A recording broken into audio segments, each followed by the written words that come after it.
আমি যদি বলি মানুষই এখন রোবট, আপনি কি বিশ্বাস করবেন? বিশ্বাস অবিশ্বাস আপনার ব্যাপার, কিন্তু আগামী কয়েক মিনিট আমি যা বলবো তা রীতিমতো ভয়ঙ্কর। আজ থেকে আরও এক যুগ আগের কথা।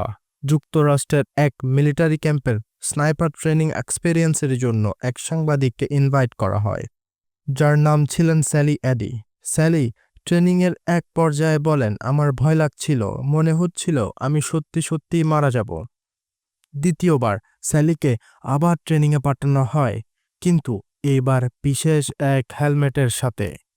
এবার স্যালি পারফেক্টলি সব ডামি অ্যানিমিকে শ্যুট করল, পাক্কা যোদ্ধার মতো একের পর এক অবস্টেকেল পার করলেন, একাই তছনছ করে দিলেন প্রতিপক্ষের বাংকার, ক্যাম্প, সবকিছু।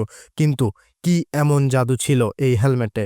কি এমন জাদু যা একটি সাংবাদিককে বানিয়ে ফেলেছে রীতিমতো পেশাদার যোদ্ধা? কি এমন টেকনোলজি যা একজন সাধারণ মানুষকে মুহূর্তেই বানিয়ে ফেলেছে খুন পিপাসু?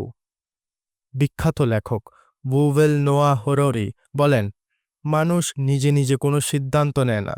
ব্রেনের বিভিন্ন অংশ বিভিন্ন সিগন্যালের মাধ্যমে মানুষকে সিদ্ধান্ত নিতে বাধ্য করে। আর যদি এই ব্রেনকেই কেউ কন্ট্রোল করে, তবে ইয়াস, স্যালির সাথে ঠিক তাই হয়েছিল। স্যালির হেলমেটে এমনই এক কম্পিউটার চিপ ছিল যা স্যালির ব্রেনকে সিচুয়েশন বেঁধে কন্ট্রোল করেছে। চিপটি যখন বলেছে ফায়ার করতে, সে ফায়ার করেছে। যখন যেভাবে স্যালির ব্রেনকে কন্ট্রোল করেছে, স্যালি সেভাবেই আচরণ করেছে, সেভাবেই সিদ্ধান্ত নিয়েছে। স্যালিকে যে রবট পুতুলের মতো নাচাচ্ছিল, সে সেটি টেরই পায়নি, বরঞ্চ খুশি হয়েছে।